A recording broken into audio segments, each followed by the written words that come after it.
Hi guys, this is Sai Madhav. Today we will deal with audit of banks. We will try to cover as fast as possible. Now, this chapter deals how an auditor should be auditing a bank.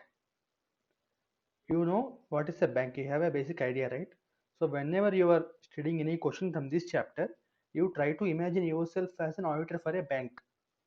You try to visualize the whole banking process, how the bank operates, how it functions, how the employees do work there. Then you can easily write the answer. First of all, starting with principal enactments. What are the various laws applicable to banks? RBI Act 1949, SBI Act, Companies Act, Prevention of Money Laundering Act, SURFACE Act, IT Act 2000, RRB Act 1976. RRB stands for Regional Rural Banks. These are the various acts that are applicable to banks. Now, how are auditors appointed in a bank? It depends upon the type of bank. If it is a banking company is a bank that is registered as a company under Companies Act 2013. In Companies Act, how auditors appointed in AGM by shareholders, of course. For a nationalized bank, by board of directors. For SBI, C&AG, Comptroller and Auditor General of India, in consultation with central government.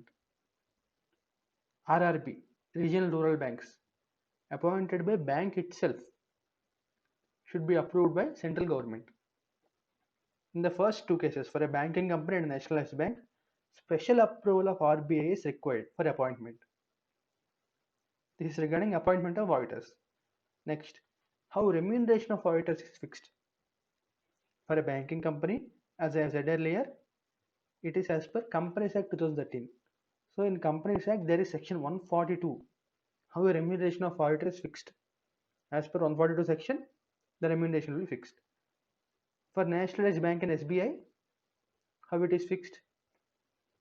RBI in consultation with central government. Right? This is regarding remuneration of auditor.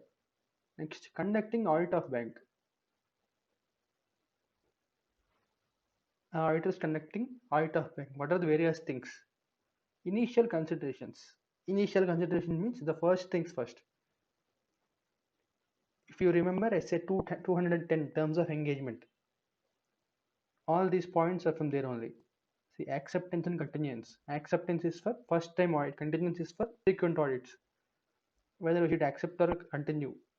Declaration of indebtedness. Okay. Terms of engagement. What are the terms of engagement between auditor and the bank? Commitment. Previous audit experiences, if any. Establishment of team, engagement team. These are the various initial considerations. Understanding environment. Okay.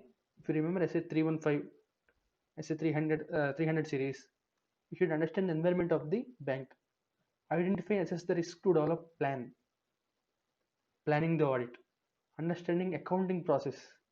Risk management process. Control activities. Involvement of TCWG.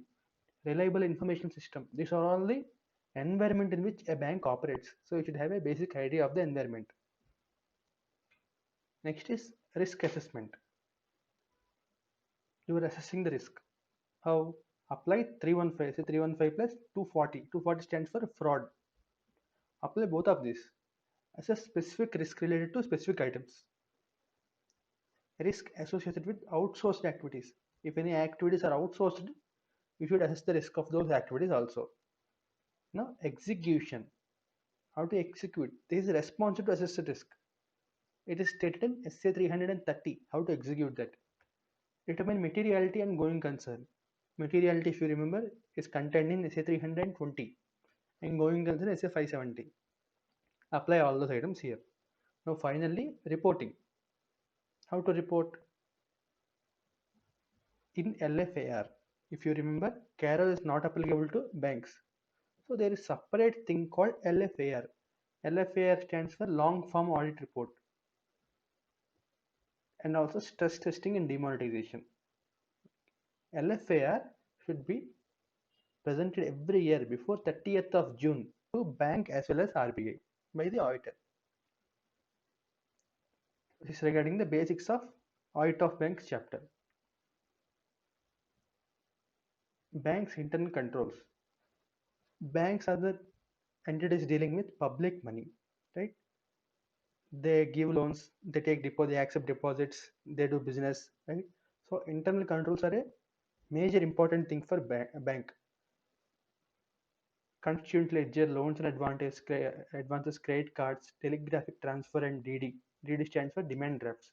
For various things, how to check the internal controls? What are the various things should be there? First one, constituent ledgers, check written. All the check written should be available there. Sign, date, and amount on hand. All entries are made in ledger or not. Auditor should verify all those items. No access to voucher summary to ledger keeper. This is segregation of duties. Okay. One person keeps the ledgers, one person writes them. Okay. Both should not be for the same person. If it is available to same person, there is a high chance of fraud. That's why there should be segregation of duties. Interest, if properly debited and credited. Checks deposit and withdrawal on same day not available. That means if some person is deposited check on one day, he should withdraw it on the same day. If it is being properly followed or not. Next is for constituent ledger. Next is for loans and advances. So whenever you get a question, imagine yourself as the auditor of a bank. No, you are the auditor of a bank. Loans and advances. Loans and advances means amount given by bank to parties as loans. What will you check first? Credit worthiness. You know credit rating agencies, right? They will give some credit rating, CIBIL score you will say, right? We should check the credit worthiness, whether we should give a loan or not, how it is dealt with the bank. The auditor should check all those. Document checked by bank. If the bank is checking all the loan related documents given by the customer. Collateral value. We cannot leave loans freely, right? So bank will get a security from the customer. The auditor should check the collateral values. Periodic review of operations. Sanction limit. For different types of customers, there is different types of sanction limits, right? The auditor should check if the amount given as loan is within the limits, appropriate and are passed or not. Loan entry should be passed appropriately, whether it is passed or not. Sufficient margin. Suppose if you are given a loan of 1 lakh, the security should be around 1 lakh. There should be sufficient margin between the loan amount and the security value amount, if it is properly maintained or not. Securities are in safe possession. The customer will give securities, right? The bank should be keeping securities in safe possession. That is regarding loans and advances. Next one is very important. Credit cards. Today credit cards are very easily available to everyone. First, auditor should the control over storage and issue of cards. Who is issuing cards? Where the cards are kept? Where they are stored? What is the controls over there? The auditor should check that. Application screening. When an application is coming to the bank, how it is being screened, how to evaluate the customer whether to give or not the loan. Now, credit worthiness, same thing as given here, the CIBIL score of the customer, whether to give or not give the loan, how the bank is checking that. The auditor should be aware of that. Prompt reporting by merchant for settlement. See, when you have a credit card, you go to some shopping mall, you swipe the card there. For example, your card may be ICICI card. The swiping machine may be from Axis Bank. So the merchant here is Axis Bank. The merchant will get the money from your bank, ICICI Bank later. So there will be transaction going on between them. Prompt reporting by a merchant for settlement. The merchant should be reporting all the transactions to the original bank.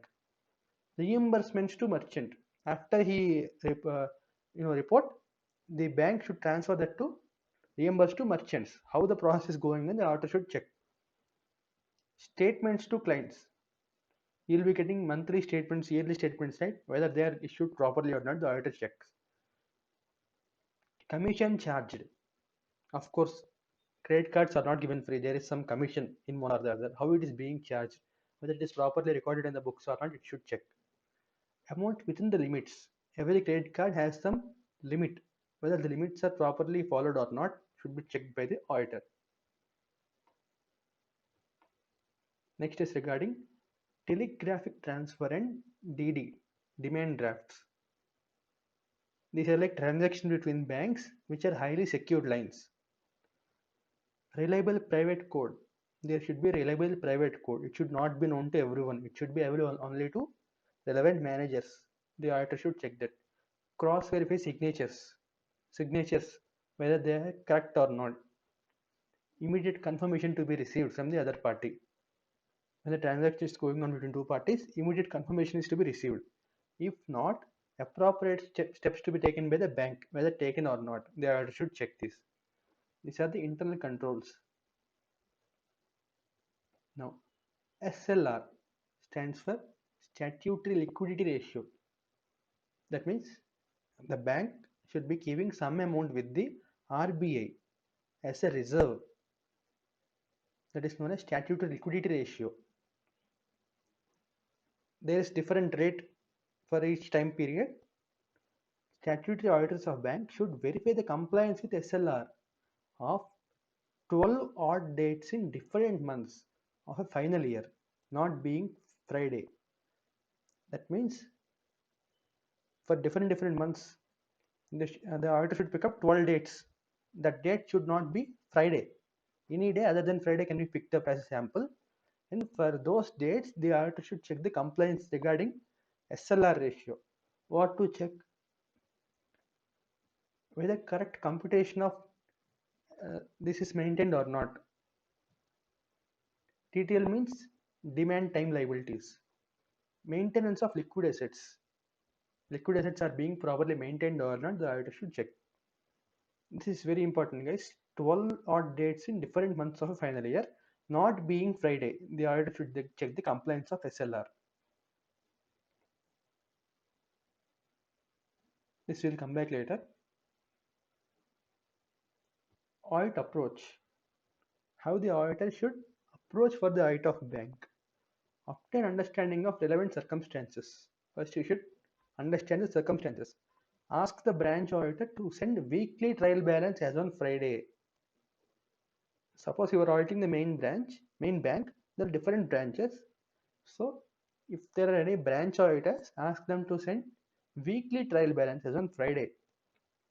Computation of DTL examination. DTL means demand time liabilities. Examination. How to examine them? In DTL, you have to check these following things are excluded from liabilities. These are to be included in liabilities. What are those? Recovery of bad debts to be excluded. Amount recovered against import bill and held in sundry deposits. Unadjusted deposit or balance lying in branches.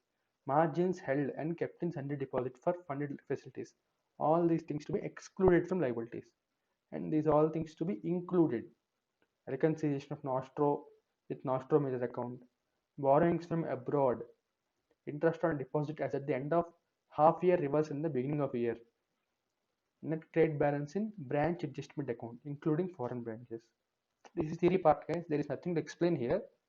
You should ensure these following things are excluded from liabilities and these are included in liabilities. That's all.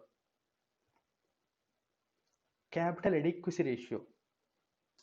This we have already studied in IPCC, Advanced Accounting. CAR stands for capital adequacy ratio. Minimum of 9% is to be maintained by banks. What is CAR? The formula is capital fund divided by risk-weighted assets and off-balance sheet items. That means the bank should maintain a minimum capital fund relating to risk-weighted assets and off-balance sheet items into 100. This should be minimum of 9%. If it is more than 9%, it is very good, but it should not be below 9%. This is capital adequacy. It should be followed by the bank. Inter-branch transactions or inter-office adjustments. If there are any transaction between branches of the same bank, how are those to be dealt? Normal regulation at the central level. The central level means head office level. Normal reconciliation to be carried out. Report year-end status. Year-end, what is the status? What is the Interbank adjustments and control account status indicate outstanding entries in the inter-branch account. There is known as one account called inter-branch account. All the outstanding entries at the year end should be reported there. Obtain relevant information primarily from branch audit report. From branch audit report done by the branch auditor, you obtain a relevant information.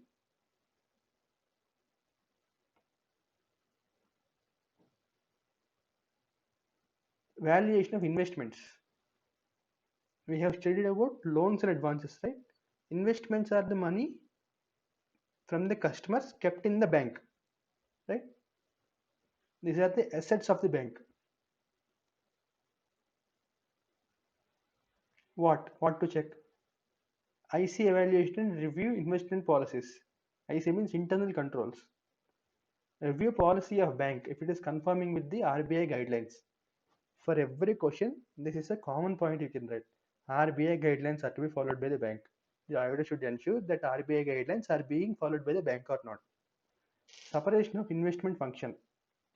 That means segregation of duties in accounting, settlement, etc. Segregation of duties. You should check that it is being maintained by bank or not. Examination of documents. Physical verification, authority, quantity, rights, disposal of investments. The auditor should physically verify the document relating to investments. Sorry, here the investments, the bank is investing in some other entities. The customers will be depositing in branch, right? That is known as deposits. Now the bank is using the money to invest somewhere. That is known as investments. Examination of reconciliation. Reconciliation is comparing two different things, right? Physical versus actual. What is being in the books, what is physically there. The comparison is reconciliation. Examine reconciliation account. Physically verify securities, obtain confirmation. Examination of valuation. How are the investments valued? Method of valuation, including import, export, valuation check, TDS certificates, everything. Special purpose certificate. Separate account for own investment. If you are investing in your own securities, there should be a separate account. And importantly, classification shifting if it is duly approved by board of directors or not. What is classification shifting? There are different types of investment: short-term investment, long-term, held to trade. If there are shifting from one classification to other classification, it should be duly approved by a board of directors before such classification is made. This is regarding investments made by banks. Verification of provision for NPA. What is NPA? NPA stands for non-performance assets. See, take an example. The bank will be giving money to customers in the form of loans, advances, credit cards, letter of credits, whatever it is. In many ways, the bank is giving money to customers. The bank will be receiving interest amount as well as principal amount at one time or the other. If in normal circumstances, if the amount is unpaid for 90 days, then that asset becomes NPA, non-performing asset. See, if overdue more than 90 days, then it is classified as NPA. Normally, income is recognized on accrual basis. Accrual basis means on time basis only it is recorded. Before actually received only, you can record the entries in the books. But if an asset becomes NPA, it should not be recorded on accrual basis because there is no surety for you that the amount will be recorded. So from 90 days, it becomes NPA and income should be recognized only on cash basis. Right? This is very important. Now going back here, interest accrued. See, before in the starting of the year, you don't know if it becomes NPA or not. So you recognize it as accrued income in your financial statements. Now, once the asset becomes NPA, then you should reverse the accrued income. If it is in the current year, you should reverse the accrued income. If we have accrued in the past year itself, this year you should have provision for that amount after asset becomes NPA. Understood? So you are not recording as accrued income, you are reversing the item. If for current year you are reversing the income, if it is relating to past year, you are making a provision. Whatever it is, the effect is same.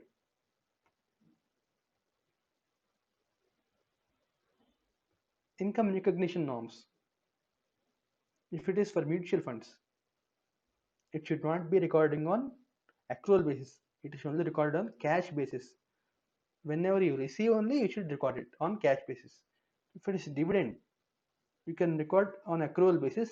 If it is declared, the board of directors should declare the dividend, then only you can record dividend on accrual basis. However, there are some special issues. Normally it is 90 days only. In these cases, the days are different. If income overdue is greater than 180 days, for temporary deficiency, it is 180 days instead of 90 days. Government guarantees, very important. Government guarantees. If central government guarantees the amount, then only if it is repudiated, you should recognize as NPA. For state governments, this does not apply. 90 days is normal here. Agricultural loan. There are two types of agricultural loan. One is given to long crop, one is given to short crop. For long crops, if the amount is outstanding for one crop season. For short crop, it is outstanding for two crop seasons. See, long crop is nothing but any crop which takes more than 1 year to yield income. That is for long crop. For long crop, one crop season. For short crop, two crop seasons. However, if there is any natural calamity, not to classify as NPA. If there is any drought, excessive rainfall, whatever it is, any natural calamity happened, then you should not classify the assets as NPA. You should reschedule them. For a project under moratorium, if any project is under moratorium, then overdue after expiry of moratorium period. This is regarding income recognition norms for a bank. You understood what is NPA, 90 days, and the special cases, reversal of income in previous year, current year, how to recognize for mutual funds, dividend. These are important questions regarding income recognition norms. Now, sale or purchase of NPA. NPA are known as bad assets of the company, sorry, of the bank. They are not yielding any income. However, they are making the condition worse for a bank. They are assets which are not yielding. So, what should banks do? They'll try to sell the assets. Some other person will purchase the NPAs also. What are the things auditor needs to check for sale of purchase of NPA? Examine as per policy laid by board of directors. The sale or purchase is made as per the policy laid by board of directors or not. Only NPA in books are sold. NPA in books should only be sold. Other NPA should not be sold. Recorded on cash basis. That NPA should be recorded on cash basis or not. After sale, no risk. Once the sale is made, the seller should not assume any risk, legal risk, operational risk, anything from that NPA. Once sold, not to repurchase. Once you have sold NPA, you should not repurchase the same NPA again. Assets have been sold or purchased without recourse. There are two types of this thing, with recourse and without recourse. You should only sell or purchase NPA without recourse only.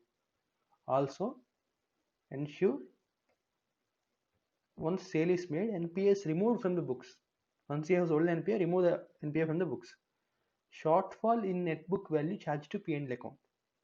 If the NPA is being carried at 10 crores, you have sold it for 8 crores, then the 2 crores, that is difference, shortfall, should be charged to P&L account. If profit, suppose you have sold the 10 NPA for 12 crores, the 2 crores profit should not recognize as profit. You should keep it as reserve to meet shortfall of other NPAs. Okay, for other NPAs, if you are incurring any loss, for that you have to keep this reserve to adjust. You should not recognize as profit. For purchase, all recovery should be first adjusted to cost of acquisition. You are selling the NPA, The other party is buying the NPA. After buying the NPA, if the customer has paid the NPA to other bank, that is known as recovery. When you are recovering something, you should not recognize as profit. You should adjust from the cost of acquisition, right? For capital adequacy, consider it as consider as 100% risk-weighted assets.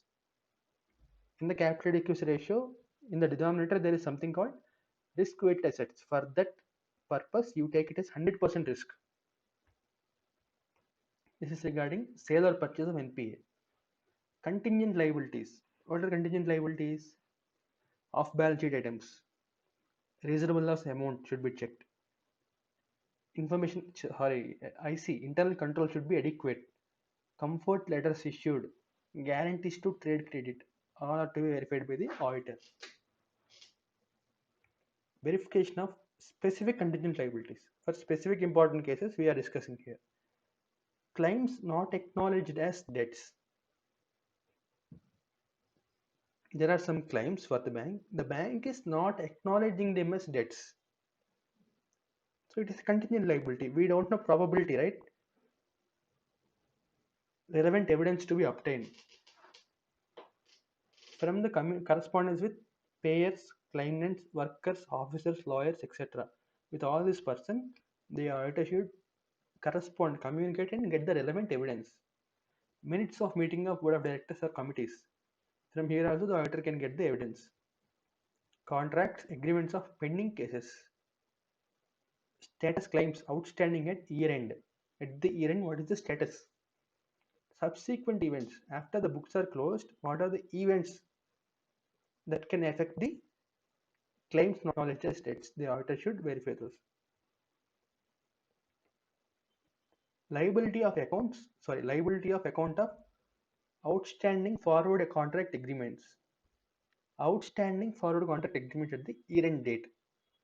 What should the auditor do? Outstanding forward contract register. There is some register called outstanding contract register. The auditor should check that.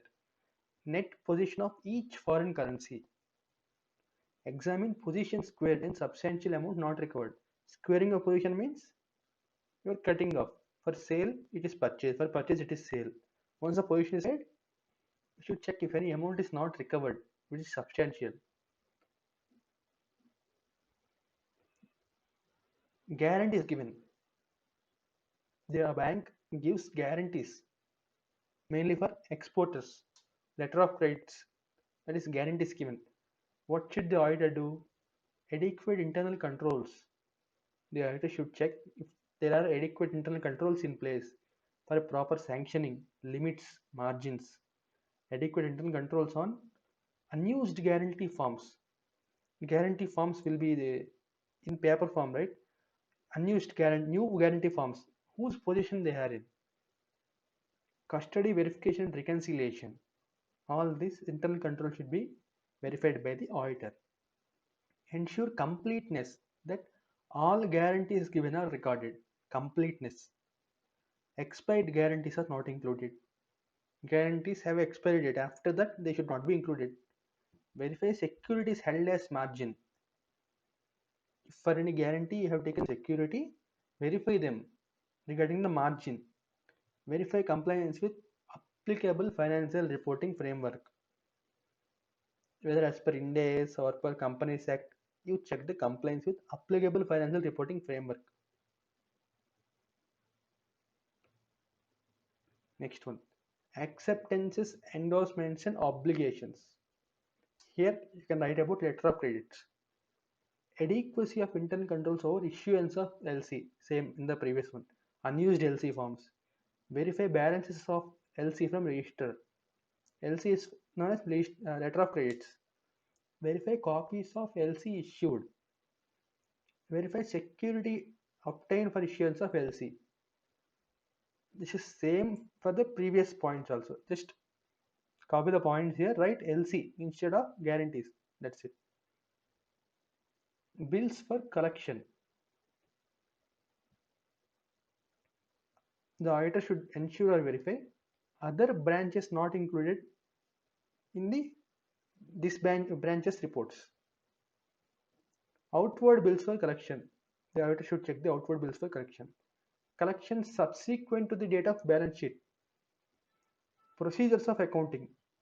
Adequacy of internal controls. See, internal controls points you can write in every answer. Verification of deposits. Deposits means customers are depositing some amount in the bank. Okay, this is customer's amount. You are maintaining the amount. Individual accounts. Verify the balance on a sample basis. You can select some individual accounts which are maintaining high balance. You can verify on sample basis. Subsidiary ledgers. Balance tally with control accounts in the general ledger or not. You can tally those. If any difference, reconciliation is done by the bank or not, and if it examine them. See, this is all to be done by the bank. The auditor is examining this. The auditor is not doing everything. Interest. Of course, when customer is maintaining accounts with you, you should pay the interest on the money. Test check basis. You take some examples, you take some samples and test check for them. If the interest is being properly calculated or not. If the interest is paid on the basis of 360 days in a year. Interest accrued but not due should not be included. Accrual of income is different, income due is different, interest. So interest accrued but not due should not be included. Confirmations procedure periodically consistently followed. Procedure is periodically consistent followed or not. Debit balances in current accounts should not be netted off on the liabilities side and appropriately included under advances. In inoperative accounts, revived only with proper authorities. Some accounts will be inoperative after some period. That account should not be revived without proper authority. The auditor should check this. Serial number control. Serially issued and all are accounted or not. Should be checked by auditor. This is regarding deposits. Also, foreign currency deposits. If there are deposits made by foreign parties, for example, some customer from USA has deposited in dollars, the auditor should check if the conversion is made at the rate notified by head office or not. Head office will give currency rates for each day. It happens at that rate only. The auditor should check. KYC norms. KYC means know your customers. Banks have to follow KYC norms. Framework related to KYC and anti-money laundering is formulated and put in place. That means correction of PAN card details, Aadhaar card details, integrating with them. All this to be followed by bank. The auditor should check if that is being followed or not properly. Concurrent audit. Concurrent audit can also be called as continuous audit. It is nothing but verification of transactions or activities concurrently, that is continuously, as the transaction or activities takes place. As and when it is taking place, you should do the audit. It is not a pre-audit. What RBI guidelines say? It is mandatory to concurrently audit 50% of total deposits and 50% of total advances. Okay, this is minimum to be covered, 50% of total deposits and 50% of total advances in the concurrent audit. This is also important question. What is the scope of concurrent audit? Cash, investments, deposits, advances, forex, housekeeping, other items. All these items can be included in concurrent audit. Now these are two important questions. How an auditor of a bank can verify the advance against goods? What is advance against goods? You are giving some advance for goods to the customer. The code you can remember is SIDDHIS. Stock audit. Whether the stock audit is done by bank or not, the auditor should check that. Inspection to be carried out. Inspection of books, inspection of stock, whatever it is. Document of title. The goods on whose name the title is there. The bank's name or not. Hypothecation of pledge or goods. Insurance. The goods if they are insured or not. Sanction letter. These have to be checked or verified or examined by the auditor. Advance against Life insurance policy. The customer has a policy, life insurance policy. The customer deposits in the bank the policy. The bank is giving advance against the policy. Now, what are the things to be checked? You can write in general sense. The code is PAPASU. P stands for policy, life insurance policy. First, inspect the policy. Assignment. The title should be transferred to bank from the customer. The assignment to be made, assigned to the bank. Premiums if paid or not properly. The premium still date should be paid by the customer. Then only the policy will be in use. Age of the policy. S for surrender value. What is the surrender value of the policy? Unpaid premium. If there is any premium unpaid, the auditor should check that. This is regarding advance against life insurance policies. So by this, we have concluded the audit of banks. Thank you so much.